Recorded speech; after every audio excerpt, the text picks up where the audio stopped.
변동형 주택담보대출 금리가 5%를 넘어 6%를 목전에 두고 있습니다. 담보대출의 이자가 한 달 새 수십만원씩 오르기도 하고, 혹자는 한 번에 금리가 3%나 올라 7.4%까지 올라가는 일이 벌어졌고, 대출을 갚든지 거의 2배 가까운 이자를 내든지 하라는 통보를 받았습니다. 취재가 시작되자 2%의 이자를 다시 내려주는 해프닝까지 벌어졌습니다. 레버리지는 위대한 것입니다. 대출의 능력이 곧 부를 창출하는 능력입니다. 하지만 긴축의 시기와 금리 인상의 시기에 대출은 항상 우리 뒤통수를 때릴 수 있다는 것을 명심해야 할 것입니다. 앞선 예에서 한 번에 3%나 금리를 올렸다가 다시 2%를 깎아주는 일이 있었지만, 이것은 취재가 시작되었고 아직 민감한 시기라 깎아준 것입니다. 어느 순간이 되어서 공공연히 이런 일들이 일어나고 만연해질 때 깎아주거나 하는 일은 없을 것입니다. 금리 인상이 시작된 지금 레버리지의 양을 무한정 늘렸다가는 언제 은행의 배신에 뒤통수가 날아갈지 모릅니다. 금리 인상이 점쳐지는 지금 점점 신용대출이나 이금융권 대출은 언제나 줄여야 하거나 상환해야 할 수 있다는 전제를 가지고 포트폴리오를 운영하시기 바랍니다. 호황기마다 레버리지로 빠르게 부자가 된 스타 저자들과 재테크 카페들이 수도 없이 탄생했지만 금리 인상의 시기에 대비하지 못하고 있다가 한순간에 날아가곤 했습니다. 그래서 오래된 재테크 전문가들과 카페는 사라지고 매 시기마다 새로운 스타들이 다시 나오는 것이죠.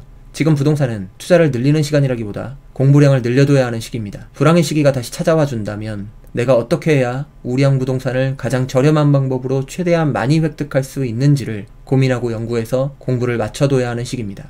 그렇다고 지금 부동산을 다 팔아버리라는 얘기는 아니니 오해 없으시길 바라겠습니다. 금리 인상과 자산시장 하락에 풀베팅해서 예측 출발했다가는 벼락거지로 전락할 수 있습니다. 불과 2년 전에도 금리 인상이 확정되었지만 불축의 팬데믹으로 금리가 오히려 하락했었다는 사실을 잊어서는 안됩니다. 국내 주식은 늘 말씀드리는 바와 같이 쓰레기입니다. 남들이 오를 때 잘 못 오르고 남들 내릴 때 혼자 내리는 게 국내 주식입니다. 왜 국내 주식은 양도세를 안 받고 거래세를 받을까요? 돈 못 버니까 양도세를 안 받는 거고 거래세가 더 쏠쏠하기 때문입니다. 주식도 아니다. 부동산도 아니다. 대체 넌 뭘 하라는 거냐? 인생에 항상 애매한 선택의 순간이 옵니다. 그 선택 하나로 천당이냐 지옥이냐를 가를 수 있는 그런 기로에 서게 되는 때가 옵니다.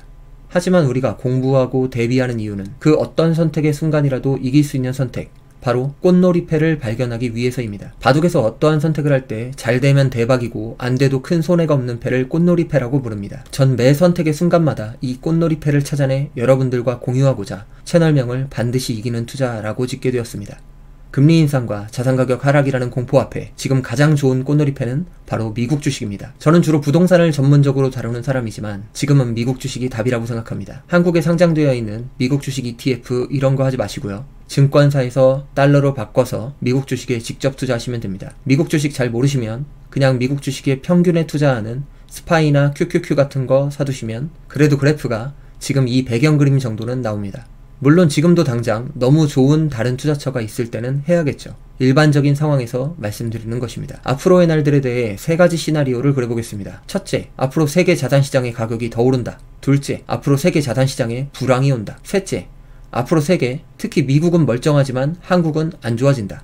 넷째로, 세계가 다 안 좋은데 한국만 좋다? 이건 GNP의 대부분이 수출에 의존하는 우리나라에서는 불가능한 얘기이므로 애초에 이 넷째는 없는 얘기로 하겠습니다. 만약 자산시장이 앞으로도 한동안 오른다, 그러면 미국 주식이 제일 잘 오를 거예요. 2008년 금융위기 이후에 코스피는 10년 박스피에 갇혀 있었는데 미국 주식은 평균이 10배 올랐죠. 세계 모든 성장의 결실은 미국으로 모입니다. 두 번째로, 만약 세계 시장이 폭락한다. 특히 미국 주식은 떨어지겠지만 세계가 폭락하고 미국이 폭락하면 수출 중심의 대한민국 환율은 박살이 나게 됩니다. 그럼 우리는 미국 주식에서 손실을 봤지만 달러의 환율이 올라서 커버가 되고 안전할 것입니다. 만약 한국 시장만 폭락한다. 미국 주식은 그대로거나 올랐는데 환율까지 폭등한다는 말입니다. 환차익은 세금도 없는 거 아시죠? 달러로 미국 주식 사놓은 사람에게는 최고의 시나리오가 되겠죠. 우리나라는 우리 경제가 나빠도 자산가치가 빠지고 세계 시장이 어려워도 자산가치가 빠지는 나라입니다. 그리고 그 자산가치가 빠질 때 환율도 박살이 나곤 합니다. 지금 자산가격들이 어깨 이상 올라와 있고 금리가 인상되고 있는데 물가는 오르고 코로나는 언제 거칠지가 모르는 시기입니다.